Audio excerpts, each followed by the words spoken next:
तो आज बात की जाएगी हमारे इंडिया के फ्यूचर की, ठीक है, और वो खतरे में है। हम यहाँ पर बात करने वाले हैं इंडियन एजुकेशन सिस्टम की, और हम जानते हैं वो हमारे इंडियन एजुकेशन सिस्टम जो है उसकी हालत क्या है, ठीक है। क्योंकि और अगर आप देखेंगे तो वही जो है हमारी कंट्री का फ्यूचर डिसाइड करता है। तो प्लीज़ इस वीडियो को लास्ट तक देखें, लास्ट तक हमारे साथ रहें और पूरी वीडियो को देखकर हमारे इंडियन एजुकेशन सिस्टम किस कदर खतरे में है वो आप यहाँ पर देखेंगे। क्योंकि ये क्या है, एक टाइप की लड़ाई है किससे, इंडियन एजुकेशन सिस्टम से, हमारे इंडिया के फ्यूचर स्टूडेंट्स के लिए, ठीक है। जैसा कि आपको पता है कि हमारी जो इंडियन आर्मी अभी वो चाइना से लड़ रही है, ठीक है। तो यहाँ पर हमें क्या है, हमारे इंडियन कंट्री को अंदर से भी स्ट्रॉन्ग बनाना होगा, क्या करना होगा, सिस्टम से लड़ना होगा, ठीक है। तो जो भी हमारी कंट्री है वो क्या करेगी, फास्टली ग्रो करेगी और डेवलपिंग कंट्री से एक डेवलप्ड कंट्री के अंदर कन्वर्ट हो जाएगी। तो हम यहाँ पर बात करेंगे इंडियन एजुकेशन सिस्टम की, और हम यहाँ पर कुछ पॉइंट्स लिए हमने यहाँ पर, ठीक है। कुछ मैं बताऊंगा और कुछ सर बताएंगे, ठीक है। तो फर्स्ट पॉइंट है स्टूडेंट जज by their marks and ruin their real talent. Second जो है उसके बारे में हम बात करेंगे fees structure and books and other activities. And third जो है वो है हमारा यहाँ पर एजुकेटेड इलिटरेट टीचर। और थर्ड जो है वो है हमारा यहाँ पर always focus, always try to pressure put on the students, ठीक है। नेक्स्ट है हमारे पास focus only on homework means written work, ठीक है। नेक्स्ट है reality of PTM, parents teacher meeting, grading system, और लास्ट क्या है हमारे पास, नो कॉन्सेप्चुअल अंडरस्टैंडिंग।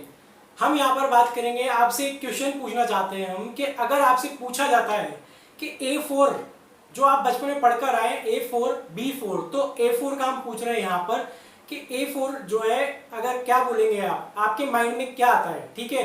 अगर हम देखेंगे तो 98% जो लोग हैं उनके माइंड में सेम आंसर आता है, ठीक है, वो है A4 एप्पल। नॉर्मल सी बात है क्योंकि हम पढ़ते ही हैं। अगर आपका आंसर भी यही है तो कॉन्ग्रेचुलेशन, आपका फ्यूचर भी इंडिया के इस ही एजुकेशन सिस्टम के हाथ में था, और आप जो है अपने इस सिस्टम को इस हमारे इस सिस्टम के शिकार हो चुके हैं। ऐसा क्यों होता है? ऐसा सिर्फ एक ही रीजन की वजह से होता है, क्योंकि हमारे इंडियन एजुकेशन सिस्टम में क्या सिखाया जाता है, सिर्फ रट्टाफिकेशन मेथड की तरफ फोकस किया जाता है, ठीक है। जहां पर क्या होता है कि भाई अगर कोई शॉर्ट आंसर भी है तो उसको भी क्या इतना लॉन्ग कर जाता है कि बच्चे को पढ़ने में दिक्कत होती है। अगर कोई स्टूडेंट क्या करता है, कॉन्सेप्ट के अकॉर्डिंग आंसर भी लिखेगा तो उसको उसके अकॉर्डिंग मार्क्स नहीं दिए जाते, ग्रेडिंग नहीं दी जाती, और उसको बोला जाता है कि भाई हमने जो लिखा है वो पूरा क्यों नहीं लिखा तुमने।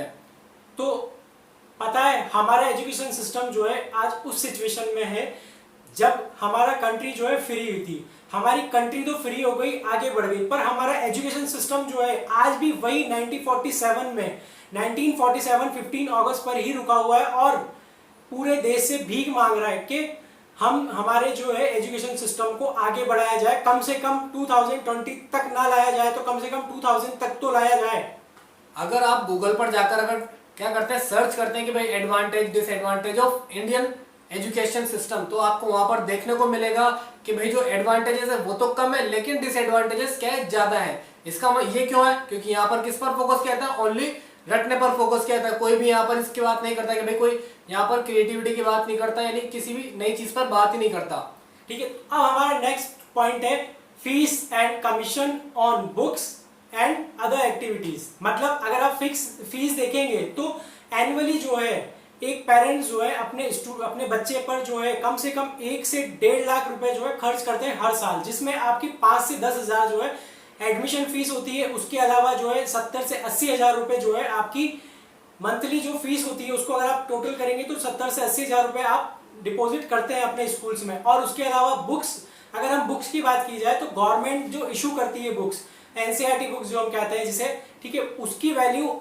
500 to 700 रुपीज है ऑनली, ठीक है। पर जो हमारी जो स्कूल्स है वो रिकमेंड करते हैं हमें कौन सी बुक्स, जो उनके कमीशन वाली बुक्स हैं, ठीक है, जिनकी खुद की वैल्यू, जिन बुक्स की वैल्यू मतलब जो है आपकी 5 to 7,000 रुपीज है। उसके अलावा हमारे से और लूटा जाता है दूसरी चीजों पर, जैसे अदर एक्टिविटीज हो गई, मॉडल मेकिंग वगैरह, जो भी, चलो मॉडल मेकिंग फिर भी एक सही चीज है, पर और दूसरी चीजों पर कोई भी नया नया कंपटीशन लगाकर या कुछ भी चीजें लाकर वो हमारे से पैसे लूटते रहते हैं पेरेंट्स से।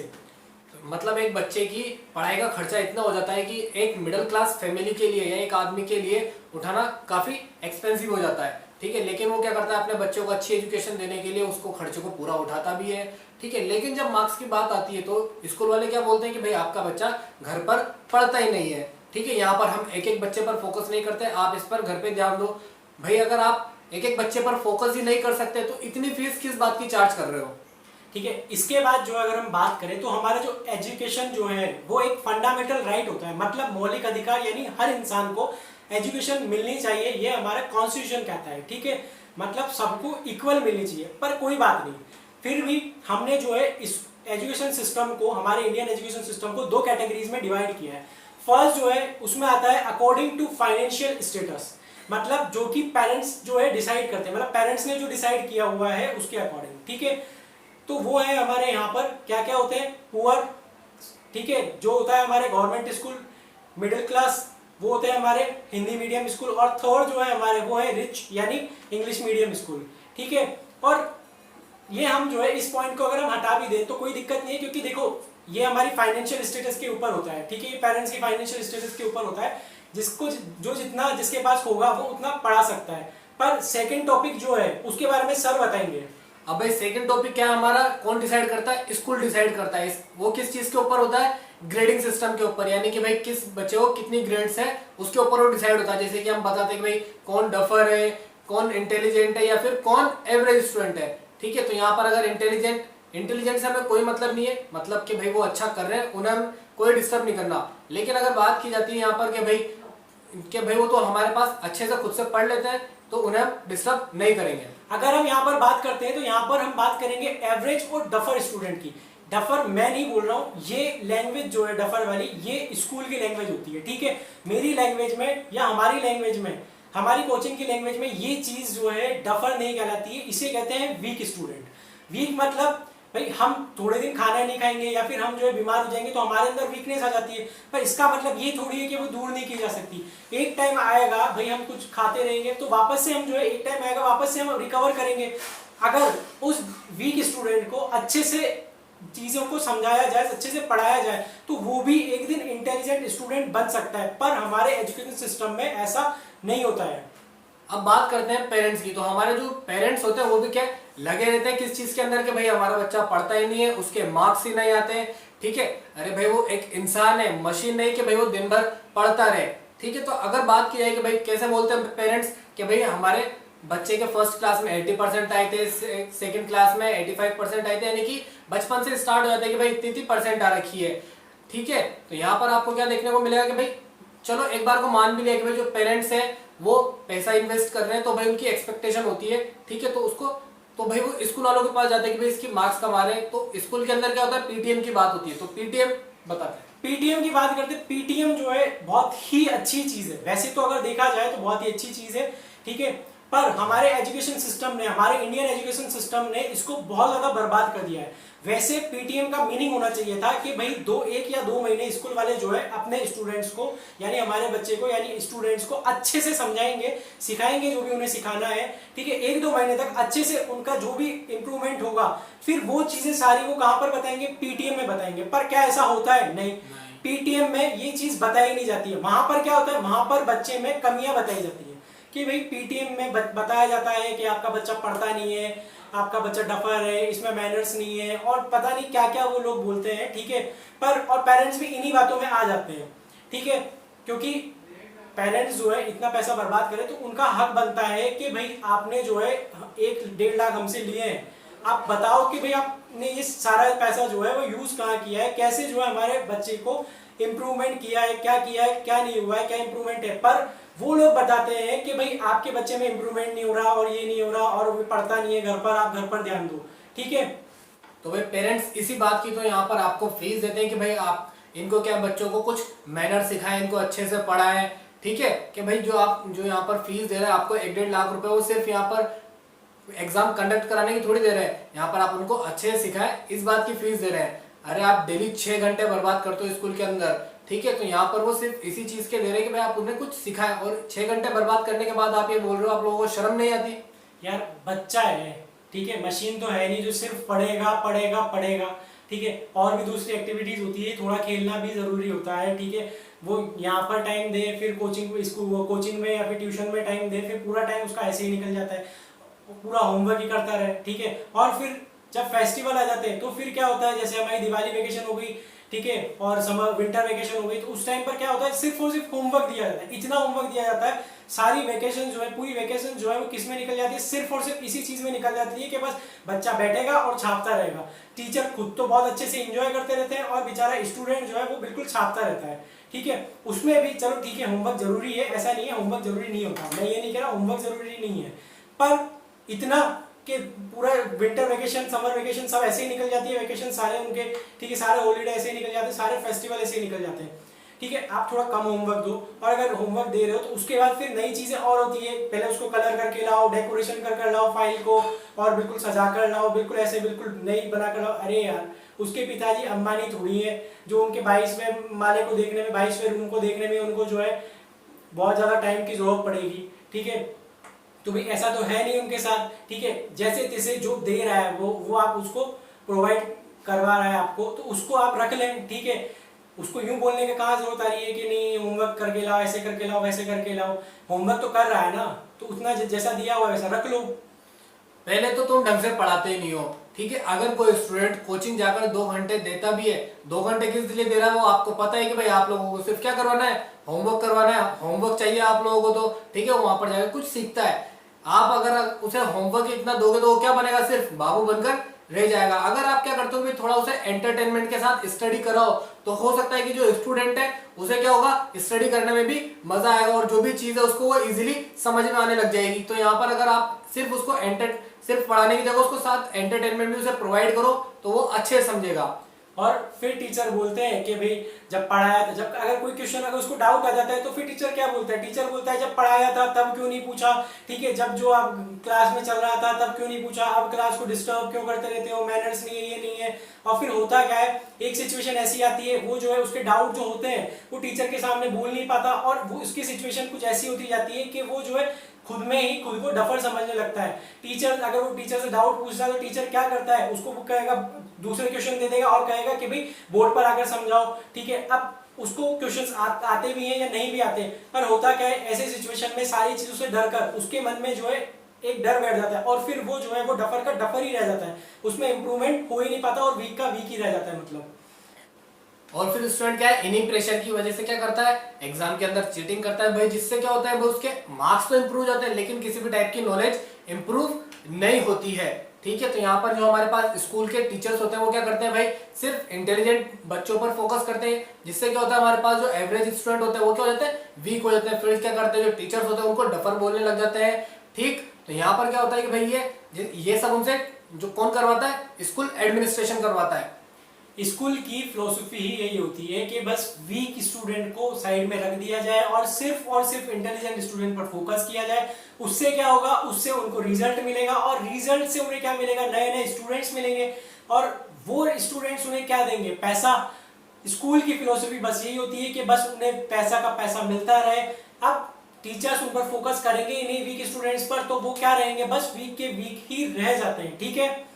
कोई स्टूडेंट वीक, एवरेज या फिर इंटेलिजेंट नहीं होता, ये सिर्फ क्या होती है, साइकोलॉजी होती है जो कि स्टूडेंट के अंदर और फिर क्या डाल दी जाती है, पेरेंट्स के अंदर डाल दी जाती है, ठीक है। अगर कोई वीक स्टूडेंट क्या करता है, किसी कंपटीशन में पार्टिसिपेट करता है, लाइक मॉडल मेकिंग में, या किसी प्रैक्टिकल नॉलेज के अंदर पार्टिसिपेट भी करना चाहे, तो यहाँ पर जो टीचर्स होते हैं उसको क्या करते हैं, मना करते हैं कि भाई तुम पढ़ते तो हो नहीं, तुम्हें इसमें पार्टिसिपेट लेने की कोई जरूरत नहीं है। और जो स्टूडेंट होता है उसके क्या माइंडसेट भी उसी तरह का बन जाता है कि वो किसी भी जगह पार्टिसिपेट नहीं कर पाएगा।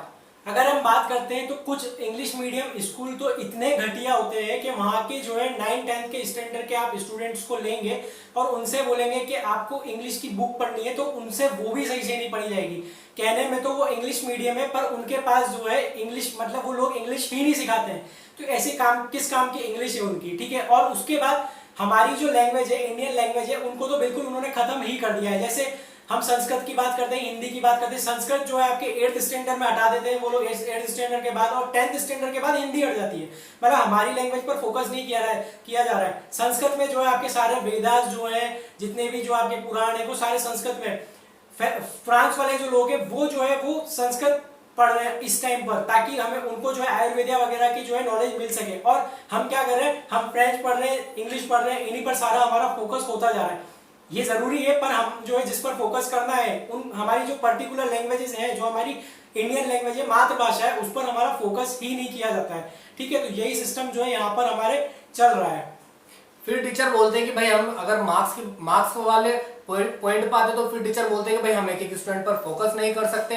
ठीक है भाई, हमने ये भी मान लिया, तो फिर भाई आपका जो फीस स्ट्रक्चर है वो भी उसी के अकॉर्डिंग होना चाहिए था कि भाई इंटेलिजेंट की फीस ज्यादा होनी चाहिए थी, एवरेज की कम होनी चाहिए थी, और जो वीक है उसकी काफी कम होनी चाहिए थी। लेकिन ऐसा नहीं होता है, यानी कि जिस तरह से उन्होंने डिवाइड कर रखा था, अगर उसी टाइप का उनका फीस स्ट्रक्चर होता तो हम भाई इसको मान भी लेते हैं भाई ठीक है।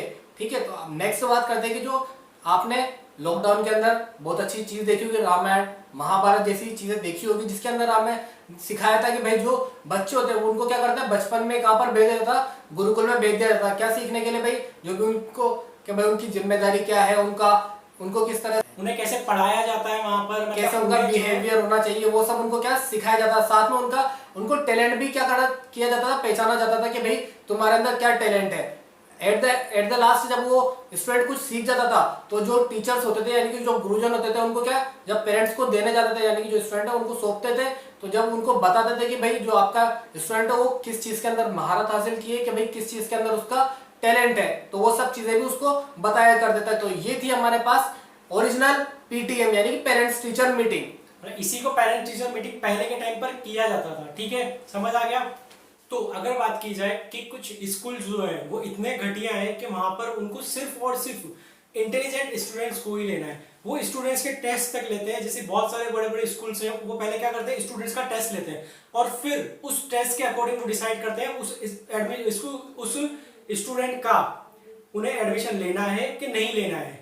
ठीक है, और इवन अगर हम पेरेंट्स की बात करें तो जो स्कूल होते हैं वो क्या करते हैं, पेरेंट्स का भी टेस्ट लेते हैं कि भाई आपका जो बच्चा है, मतलब आप पढ़े लिखे हो तो ही हम आपके बच्चे को एडमिशन देंगे, अदरवाइज नहीं देंगे। वो और अगर आपने देखा होगा जो पेरेंट्स टीचर मीटिंग होती है उनके अंदर भी क्या करते हैं, वो इंग्लिश में बात करते हैं ताकि वो सिर्फ इंग्लिश में कम्युनिकेट कर सके और अपने बच्चे को वो पढ़ा सके, यानी कि पेरेंट्स ही पढ़ा सके। घर पे उन्हें कोई मतलब नहीं कि भाई स्कूल में पढ़ा रहे या नहीं पढ़ा रहे, वो चाहते हैं कि अपने बच्चों को घर पर ही पढ़ाए ताकि हमारा जो एफर्ट है वो कम लगे और पेरेंट्स का एफर्ट ज्यादा हो। मतलब ये हालत है। वो लोग जो है मतलब पेरेंट्स को इंग्लिश ज्यादा आनी चाहिए, मतलब पेरेंट्स को अच्छे से इंग्लिश आनी चाहिए। अगर पेरेंट्स को इंग्लिश नहीं आती है तो वो क्या करते हैं, उनका ये सिस्टम हो गया है कि भाई उस स्टूडेंट को लेना ही नहीं है। पहले जो है 10 जने जो है झुंड में बैठ जाएंगे वहां पर। ठीक है, जो एक पेरेंट्स का जो है वो टेस्ट लेंगे और उस टेस्ट में क्या होता है, वो पूरा कंटिन्यू इंग्लिश में बात करते हैं। मतलब ये हालत हो चुकी है कि अगर कोई इलिटरेट, मतलब जो अच्छे से पढ़ा हुआ नहीं है, बहुत कम पढ़ा हुआ है, वो अगर पेरेंट्स वहां पर जाते हैं अपने बच्चे को पढ़ाने का कि भाई हमारा बच्चा तो अच्छे से पढ़ सके, कम से कम आगे कुछ कर सके अपनी लाइफ में, तो नहीं, वो वहां पर ये सिस्टम होता ही नहीं है। उन्होंने वो सिस्टम बनाया हुआ है, अगर पेरेंट्स को अच्छे से इंग्लिश नहीं आती है, अच्छे से वो एजुकेटेड नहीं है, तो फिर वहां पर ये सिस्टम बना दिया कि भाई हम आपके बच्चे को भी नहीं लेंगे। मतलब स्टूडेंट को पेरेंट्स के अकॉर्डिंग भी जज किया जाता है। मतलब इतना घटिया सिस्टम और क्या हो सकता है, ये सबसे घटिया सिस्टम है और ये सिर्फ और सिर्फ हमारे इंडिया में ही होता है। ठीक है, इंडियन एजुकेशन सिस्टम की अगर हम बात करते रहेंगे ना, आगे और भी हम बात करेंगे, तो यही सब चलता रहेगा। अभी हम और यहाँ पर जो आपके जो स्कूल वाले होते हैं वो ये देखते भी नहीं है कि भाई जो यहाँ पर स्टूडेंट है अगर उसके अंदर पढ़ने की इच्छा है तो वो खुद से पढ़ सकता है, लेकिन नहीं, वो पेरेंट्स के ऊपर भी फोकस करते हैं कि पेरेंट्स को इंग्लिश आएगी तभी हम एडमिशन देंगे, अदरवाइज नहीं देंगे। तो स्कूल वालों को ये सोचना चाहिए कि भाई अगर स्टूडेंट के अंदर पढ़ने की इच्छा है तो उसे पढ़ाया जाए, चाहे वो इंग्लिश मीडियम हो हिंदी मीडियम हो, कोई फर्क नहीं पड़ता, वो उसे पढ़ाना चाहिए कि भाई वो अच्छे से क्या कर सके, अपने इंडियन सिस्टम को, मतलब यानी कि जो हमारा इंडिया है उसे अच्छे से ग्रो करने में हेल्प करेगा। अगर अच्छे से पढ़ेगा तो अच्छे स्कूल के अंदर जाएगा, जैसा कि आपको पता है। तो आपने ये 2 श्लोक तो आपने सुने ही होंगे। पहला जो है सर बोलेंगे, गुरु रे ब्रह्मा गुरु रे विष्णु गुरु रे देवो महेश्वरा गुरु रे साक्षात पर ब्रह्मा तस्मै श्री गुरुवे नमः। सेकंड है, गुरु गोविंद दोहु खड़े काके लागू पाओ, बलिहारी गुरु आपने गोविंद दियो बताओ। इसका मतलब क्या है, नॉर्मल सी बात है, हमारे इंडियन सिस्टम में, इंडियन कल्चर में जो है ये कहा जाता है कि गुरु जो है वो भगवान से भी ऊपर है। और अगर आप दोनों श्लोकों का मीनिंग निकालेंगे तो उनका मीनिंग भी यही होता है कि भाई ब्रह्मा विष्णु महेश के भी ऊपर गुरु है। और सेकंड वाले में बोला जा रहा है कि भाई गोविंद जो है हमारे, यानी विष्णु भगवान जो है, वो कहते हैं कि भाई हम अगर वो दोनों खड़े हुए हैं तो पहले आपको किसके पैर जो है छूने हैं, वो छूने हैं आपको गुरु के। ठीक है, तो यहाँ पर आपको ये चीज समझ में आती है कि भाई गुरु जो है वो सबसे ऊपर माना जाता है हमें। ठीक है, पर हमारे यहाँ पर क्या होता है, all the schools, all the school teacher are focusing on only on rectification method. No one can focus on simple learning, meaningful learning, कोई भी समझाने पर फोकस ही नहीं करता है। सबने एक फिलोसॉफी बनाई हुई है कि बस रटाना है, बस हमें रटाना ही आता है और कुछ नहीं आता। उनका सिस्टम ही यही है। अगर वो चीज़ों को समझा देंगे, अच्छे से समझाएंगे, स्टूडेंट को एंटरटेनमेंट के साथ समझाएंगे, तो वहाँ पर क्या होगा, चीज़ें समझ आ जाएंगी, ईजीली होंगी। ठीक है, स्टूडेंट के लिए जो है बहुत ज़्यादा ईजी हो जाएगा। पर हमें क्या करना है, टफ बनाना है, हमें बस रटाना है, चैप्टर समझाना ही नहीं है, चैप्टर पर बात ही नहीं करते कोई भी। सब जो है क्वेश्चन आंसर से इंपॉर्टेंट क्वेश्चन है, बस उसी पर बात की जाती है, बस उन्हें ही रटाने में लगे होते हैं। ठीक है, तो स्कूल वालों की क्या होती है, स्कूल वाले जो होते हैं एक स्टूडेंट को मेंटली इतना टॉर्चर कर देते हैं, उसके बाद अगर उनका कोई रिजल्ट आ जाता है तो जो पूरी फैमिली होती है वो भी किस पे फोकस करती है, ओनली मार्क्स पर फोकस करती है कि भाई कितने मार्क्स आए या नहीं आए। ठीक है, कोई भी इस बात पर फोकस नहीं करता कि भाई उस स्टूडेंट ने क्या सीखा क्या नहीं सीखा। ठीक, तो और जो अगर स्टूडेंट का रिजल्ट बुरा आ जाए तो सारे के सारे क्या करते हैं, उसको सुनाना स्टार्ट कर देते हैं। कोई भी बात पर ध्यान नहीं देता कि भाई एक लाइफ है, लाइफ में चीजें पॉजिटिव भी होती है तो नेगेटिव भी होती है। ठीक है, तो यहाँ पर क्या करना है कि भाई जो भी पॉजिटिव नेगेटिव उन सबको देखते हुए उसको आगे बढ़ाना है। ठीक है, और इन सब की रिस्पॉन्सिबिलिटी सिर्फ टीचर्स की नहीं होती। हमारा सिस्टम बनाया इस तरह से गया है कि भाई सारा का सारा प्रेशर किस पर आना चाहिए, सिर्फ स्टूडेंट पर आना चाहिए, उनकी स्टडी का भी और उनके बैक का भी।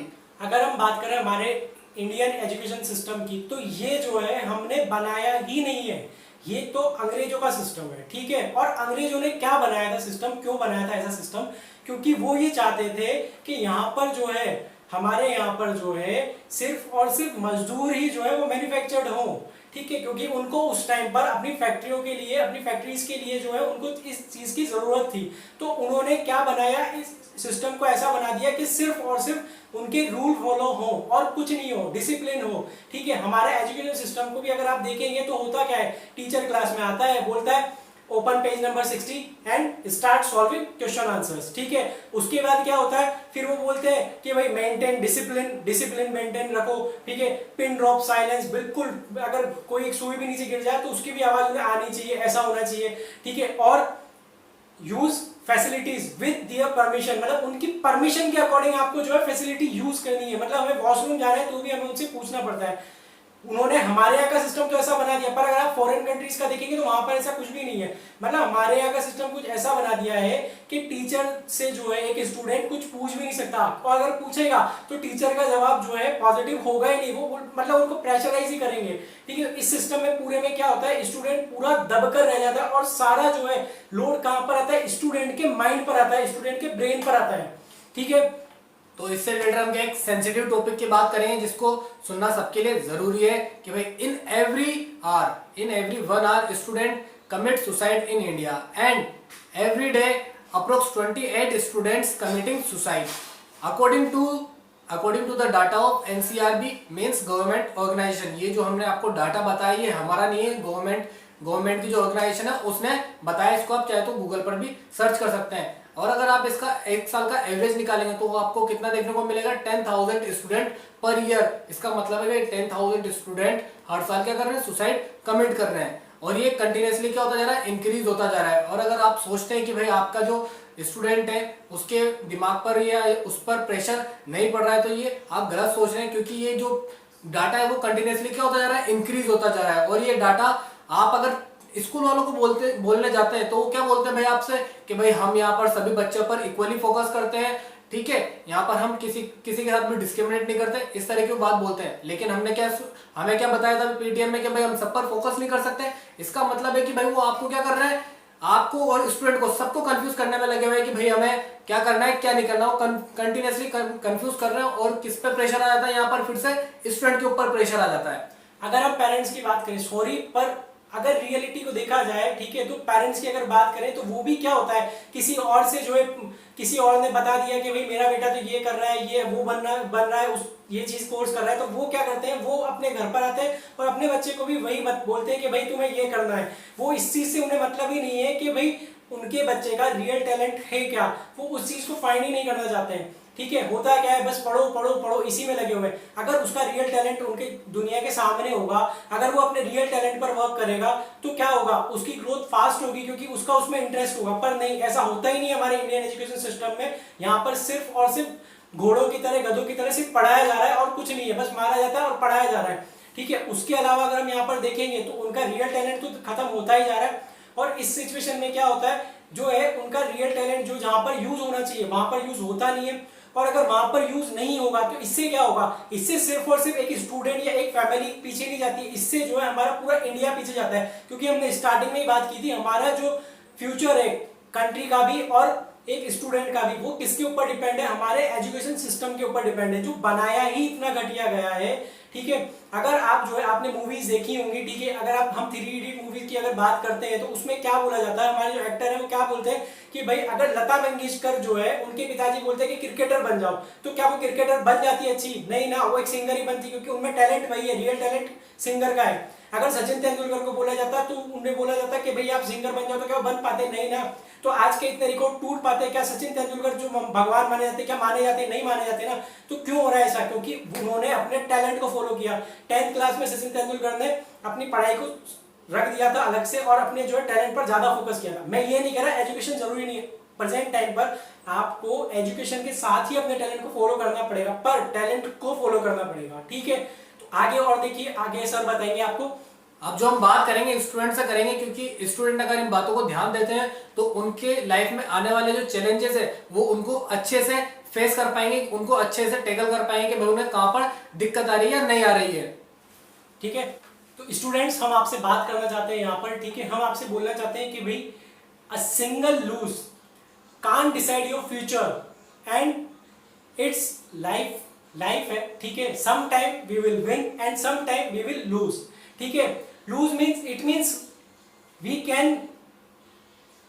Can find something different and God want to some different from us. मतलब गॉड जो है हमारे से कुछ डिफरेंट चाहता है। ऐसा नहीं है आप एक ही डायरेक्शन आप पढ़े जा रहे हैं, गॉड कुछ और चाहता है, आप कुछ और करे जा रहे हैं। तो सक्सेस कहाँ मिलेगी? अपने रियल टैलेंट को पहचानो और उस पर फोकस करो। ठीक है, ये फालतू के जो माइंड में आते हैं ना वो लेकर मत आना। ठीक है, ये सब बेकार होता है।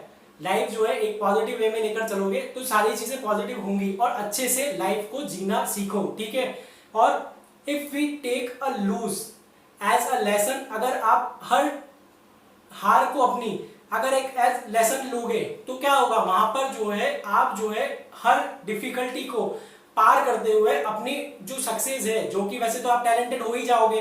ठीक है, आप में टैलेंटेड है, आप टैलेंटेड हो, जो रियल टैलेंट है उसको पहचानो। आप टैलेंटेड हो, आप काबिल हो, तो आप अपनी सक्सेस को इजीली पता कर लोगे, आप उस सक्सेस पर अपनी मंजिल पर इजीली पहुंच जाओगे। ये मेरी गारंटी है और सर की गारंटी है। ठीक है, तो आप लोगों ने क्या कई बार सुना होगा, देखा भी होगा, फेलियर इज अ की टू सक्सेस। इसका क्या मतलब है कि भाई फेल हो रहे हो, इसका मतलब है कहीं ना कहीं आपको सक्सेस डेफिनेटली मिलने वाली है। अगर आप हार नहीं मानोगे तो डेफिनेटली आपको सक्सेस मिल जाएगी। इसका क्या मतलब है, जितना हारोगे जीतने का मजा आपका डबल हो जाएगा। ठीक है, और वो आपको क्या देगा, सेल्फ मोटिवेशन भी देगा आगे बढ़ने के लिए। ठीक है, अगर भाई आप हार गए और आप हार कर एक जगह बैठ गए तो इसका मतलब है कि भाई आपकी लाइफ क्या हो गई, एक तरह से डिस्ट्रॉय हो गई, आप ये सोचकर बैठ जाते हो। लेकिन अगर आप उससे वापस से आगे बढ़ते हो कि भाई, तो आपको क्या मिलता है, सेल्फ मोटिवेशन मिलता है और आप आगे और डबल मेहनत से काम करोगे तो आपको मजा आएगा और आपकी जीत में भी डबल मजा आएगा आपको। तो जो कभी हारा ही नहीं और अगर वो जीतता रहता है तो उसको पता ही नहीं कि भाई हार से जीत के कोई खास मतलब ही नहीं है उसको। ठीक है, तो हमें क्या करना चाहिए, हर चीज को पॉजिटिव वे में लेना चाहिए। ठीक है, तो अब यहाँ पर एक इंपॉर्टेंट चीज, प्लीज स्टूडेंट अपने रियल टैलेंट को पहचानो, बिना किसी की सुने उस पर क्या करो, अच्छे से मेहनत करो और अपने पेरेंट्स को अपनी बातों से कन्विंस करो कि भाई उन्हें आप में क्या टैलेंट है उसको बताओ। ठीक है, कि भाई इस सुसाइड की धमकियों से कोई फायदा नहीं, अच्छे से उन्हें कन्विंस करो, वो इजीली समझ जाएंगे, क्योंकि वो भी क्या चाहते हैं, आपका भलाई चाहते हैं। और प्लीज पेरेंट्स से भी हमारी रिक्वेस्ट है कि अपने जो बच्चों का है भाई, आप उनको प्यार करते हो हम जानते हैं, पर अगर आप जो है अगर उनके रियल टैलेंट को पहचान कर और उनके रियल टैलेंट की कदर कर कर उन्हें उस फील्ड में आगे जाने देंगे तो वो सक्सेस को मिल जाएगी, उन्हें सक्सेस को पा लेंगे। पर ऐसे सक्सेस नहीं मिलती है कि अगर हम उन्हें बोले, अगर उनमें टैलेंट जो है सिंगर का है और आप बोले कि भाई क्रिकेटर बन जाओ, तो ये सिस्टम नहीं चलने वाला है। इससे क्या होगा, ना वो क्रिकेटर बन पाएंगे ना सिंगर बन पाएंगे और अपनी लाइफ में जो है फ्रस्ट्रेट होते जाएंगे और कुछ नहीं होगा लाइफ में, पूरी लाइफ जो है ऐसे ही निकल जाएगी। और इस घटिया सिस्टम को फॉलो नहीं करना है, ठीक है। अगर आपको समझ आती है तो भी समझे, नहीं आती तो भी समझे, ठीक है। समझोगे तो चीजें इजी होगी। रटना कुछ नहीं होता, ठीक है। रट कर हम कुछ नहीं कर सकते, आधी चीजें हम खुद भूल जाते हैं रट कर, ठीक है। तो रटना नहीं है। और प्लीज हम जो है बहुत मेहनत से वीडियो बना रहे हैं, तो इन वीडियोस को आप प्लीज दूसरे स्टूडेंट्स तक, पेरेंट्स तक पहुंचाएं, ताकि उन्हें भी जो है इस सिस्टम की रियलिटी पता लगे। आप देखें भाई, देखो हम कितनी गर्मी में जो है यहाँ पर हमने फैन तक ऑफ किया है ताकि इसमें जो है साउंड तक नहीं आए, ठीक है, फैन का, हमारी क्लियर वॉइस जो है आप तक पहुंचे। तो इसलिए प्लीज इसको आगे पहुंचाएं, लाइक करें, शेयर करें, सब्सक्राइब करें, ठीक है। और कमेंट करके बताएं वीडियो कैसी लगी। भाई मेहनत बहुत की जा रही है, आपको अच्छी लगेगी तो भी ठीक है, नहीं लगेगी तो हम और मेहनत करेंगे, ऐसा कुछ नहीं है, ठीक है। तो प्लीज लाइक करें, शेयर करें, सब्सक्राइब करें एंड कमेंट करें, हमें बताएं कैसी वीडियो लगी आपको हमारी, ठीक है। Please, thank you. Thank you.